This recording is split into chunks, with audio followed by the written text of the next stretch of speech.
Hey y'all, if you grew up in the South, you already know this smell. This is real Southern style chicken and cornbread dressing. No shortcuts on this one. Golden cornbread, tender chicken, and homemade flavor in every single bite. This is the kind of recipe that shows up on Sundays and on holidays. So if y'all stick around, I'm going to be showing you exactly how to make this down home favorite. So the first thing we're going to do when we get ready to make our chicken and cornbread dressing is we're going to saute some onions and some celery. So I've got just a little bit of butter in the bottom of this pan. We're going to dump our onions in there. Get them all out. And we're going to dump our celery in there. All right. Now, if you can see another pot back there behind this, and what that is I have taken some chicken broth, put just maybe a tablespoon of butter in it, and we've also put our chicken thighs meat in there with it because we're going to use chicken thighs. The dark meat has just a better flavor. Now you can use chicken breast if that's what you want to use, but I've just got this sitting here on the stove on just a simmer so it can start to heat up good, and so that's something you can do ahead of time. So we're just going to saute these onions and the celery together and get them kind of translucent. They don't have to be completely cooked, but they are going to cook while our dressing cooks as well. So just saute those up with a little bit of butter or oil or whatever you like to saute in, and we'll get that part done here in just a few minutes. The next step we want to do is to crumble our cornbread into a mixing bowl. Now I baked this cornbread a little earlier just so it'd have time to cool and everything. So and I did use a smaller skillet than you've seen me use when making cornbread. So you can see this is a lot thicker. So you know those of you who've watched the cornbread recipe and you liked it and you want to make it, again, the smaller the skillet you use, the thicker your cornbread's going to be. So thick was what I wanted to do this with because it just makes it easier to break up. Um, and of course, we used our cast iron, Lodge cast iron skillet to cook our cornbread in, as always. So that's our next step of what we're going to do is we're going to crumble up our cornbread. So in a mixing bowl, we're just going to crumble up our cornbread. And basically, we're just going to do this right here to it. Just mash it up a little bit. It's pretty simple. Don't take but just a second. That cornbread's good and tender. Oh, and by the way, with the onions and the peppers, or I'm sorry, the onions and the celery that we're sauteing, that was a cup of onion and a cup of pepper. I keep saying pepper, but it's green, I guess. That's why I say pepper. But a cup of onion and a cup of celery, and that's what we put in there. All right. So we've got our onions and our celery sauteed, and as I said, we just want to take them to where they're a very light translucent color. We don't want to brown them or anything like that. And so we're going to just set those aside for the moment. And now the next thing we're going to do is we're going to take our pot of chicken stock and chicken, and we're going to just slowly pour that into our cornbread mix until we see how much we got to have. Right now, we're just putting in the broth. We're not putting in the chicken just yet.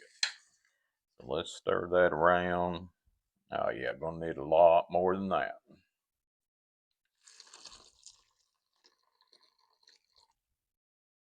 Now, let's see where we're at with that.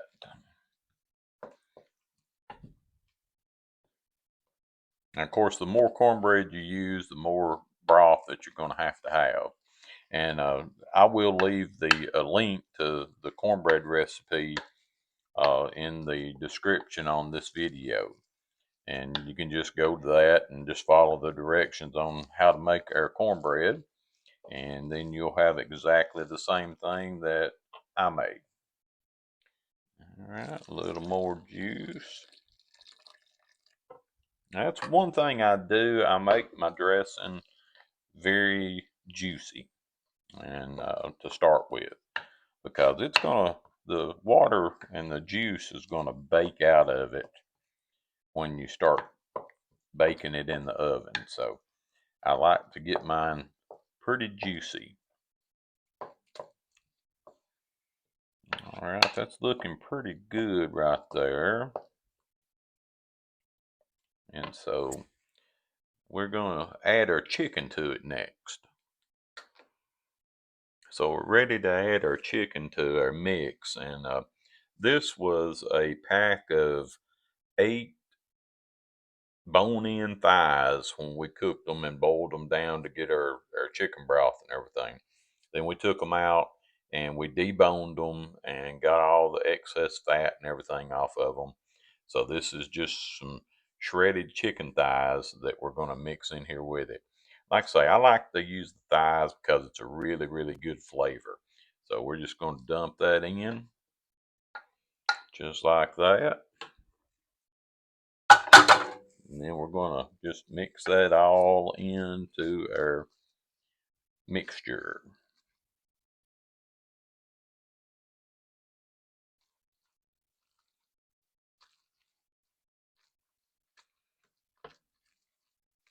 And we've got a little more chicken broth over here if we need to use it once we get everything all mixed up here. We may still have to put a little more in there because that cornbread does soak it up. All right, now y'all, next thing that we're going to do is we're going to put in some cream of chicken soup. Now you got to remember the sodium on this cream of chicken soup is a little high, so you know if you got a sodium problem, you might only want to use a half a can, but we're going to put the full can in here.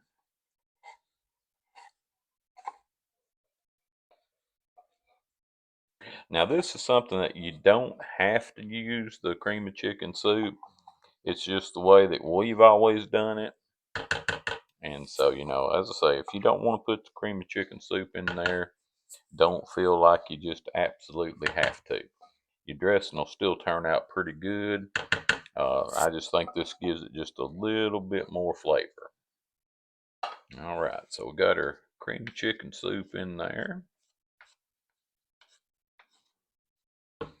And now we're just going to mix that all around.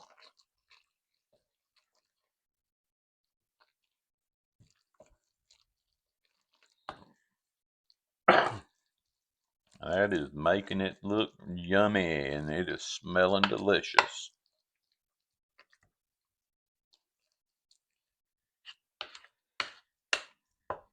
I've been making chicken and dressing for many, many years, and even back when I was younger, I made a version of a chicken dressing that came from a Weight Watchers recipe.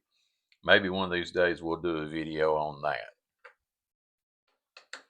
So now we got that cream of chicken soup incorporated. So now we're going to add our celery and our onions.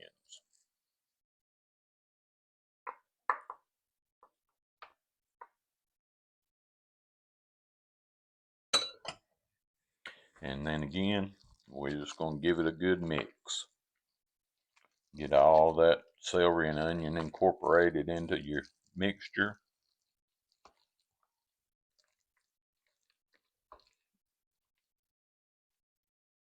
All right, we about got that incorporated. Now the next thing is something that a lot of people may not want to put into their dressing, and that's fine. You don't have to put it in there, but it's something that we enjoy. Now, when we were in the restaurant, we never made our chicken and dressing with this ingredient, but at home we always put it in there, and that is boiled egg. To me, dressing without egg in it and potato salad without egg in it is just not the same. So we're going to dump us some egg in here too. And then we're just going to mix that egg all around and incorporate it into the mixture.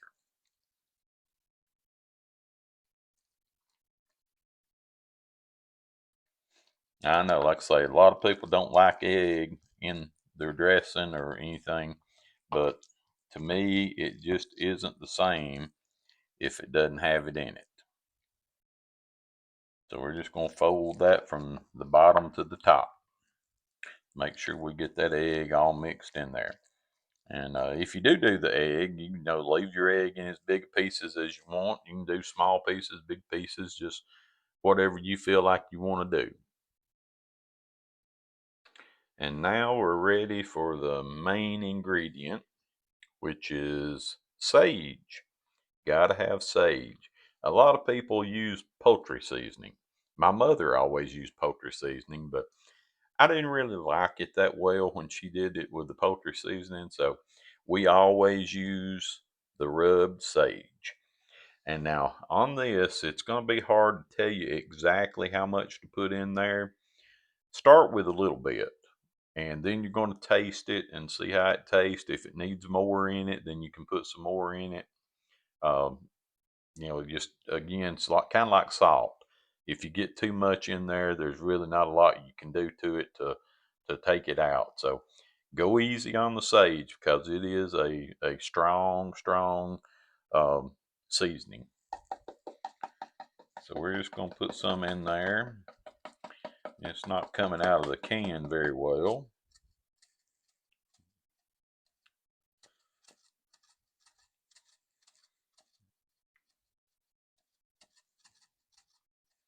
I know it probably looks like I'm putting a ton in there, but as I said, it's not coming out of the can very well. So I don't know for sure how much I got in there, but put it in, give it a stir, get everything incorporated and mixed in.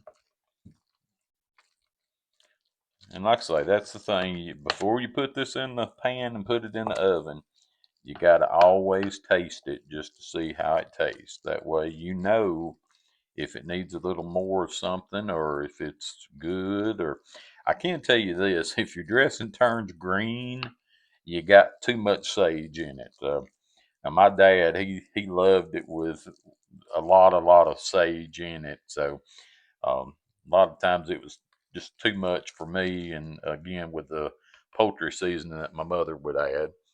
Now the next thing we're going to do is we're going to put a little pepper in it.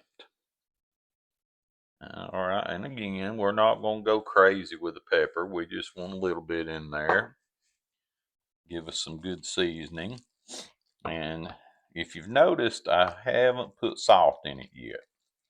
The reason why is that the chicken broth was salty.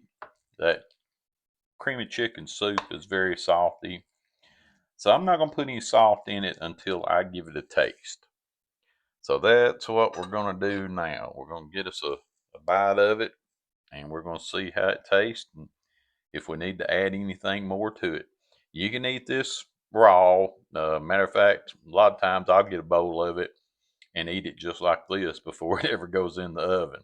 It's to me, it's just really good. So let me give this a try and see if we need to put anything else in it.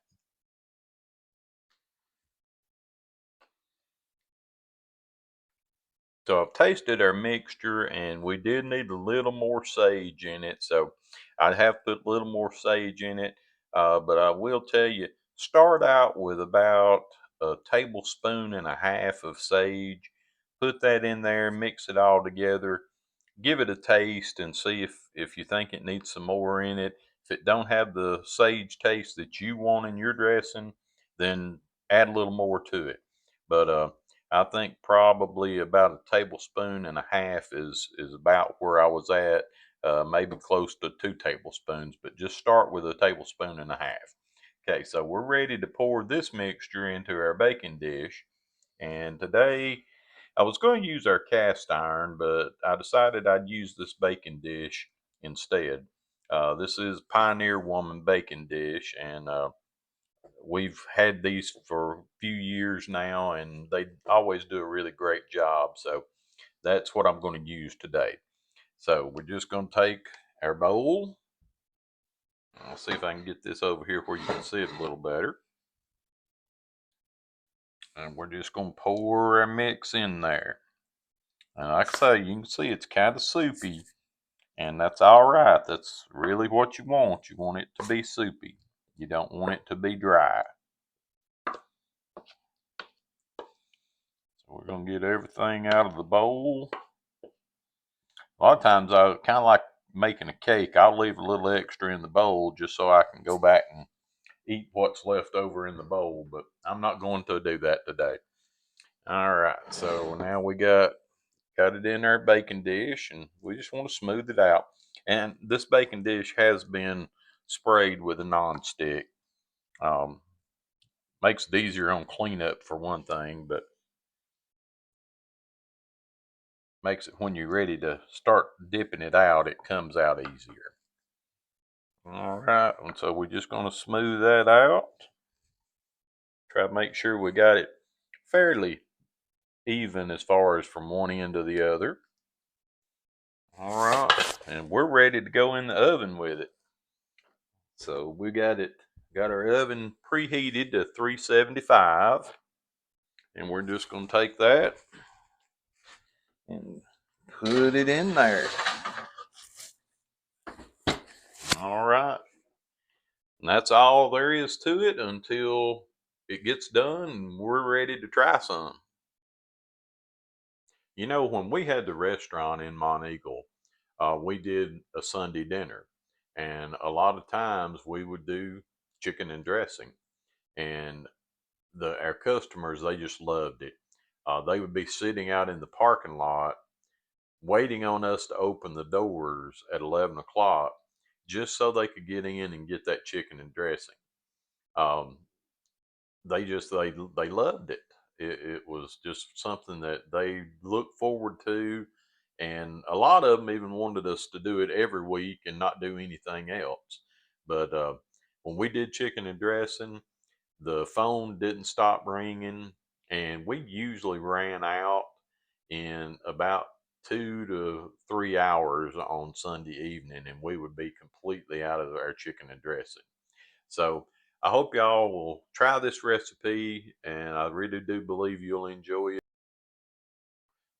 Our dressing's been in the oven for around 35 to 40 minutes, and you can see we're getting a little bit of browning around the edges, and that's when I like to take mine out, is when I start seeing a little bit of browning around the edges. But it smells wonderful. It looks really beautiful in the pan. So let's get us some out and see how it looks with taking it out of the pan. That is beautiful. Got a little bit of a brown around the edge of it. Put some in a bowl here. And like I say, that spraying it, that made it just come out of the pan so much easier. All right, so this is what it looks like once we get it done. It's very moist, very hot. You can probably see the steam coming off of it. So we're going to let it cool for just a minute, and then we'll give it the taste test. Our dressing's had a few minutes to cool, and so we're going to be tasting it here in just a second, see how it tastes. But now I'm just doing the dressing today. I'm not plating up a meal or anything. Just wanted to do the video on the dressing, but a lot of things you can make to go with this. Cream potatoes, macaroni and cheese, green beans, corn, and you gotta have you some cranberry sauce. If you don't have cranberry sauce, it's just not dressing. Unfortunately, I don't have any today, so I'm gonna have to just eat it the way it is. But it does smell delicious, so let's give it a try and see how it tastes. I'm gonna blow on it just a little bit because it is still steaming.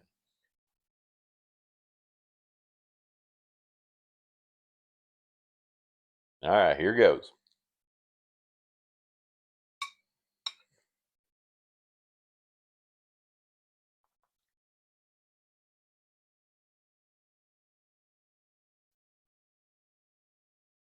That is really, really good. Tastes just like it always tastes when we make it. Um, that chicken is really shredded up in there, so you're gonna get chicken with every bite. It's not gonna be in chunks, and that's exactly how I like it. Um, but if you do use chicken breast, just be sure you cut your chicken breast up into smaller pieces so that you're not getting, big, huge chunks of chicken. But if you use those chicken thighs and put them in the broth like I did, it's going to shred up and it's going to be exactly like what we've got here. So, y'all make this for your family, share it with your friends. Remember, hit that like and subscribe button if you haven't already. Help us to grow the channel and get into the algorithm. And we sure do appreciate y'all being with us. And I hope you'll make this for your family because they will enjoy it. Y'all have a great day, and we'll see you next time.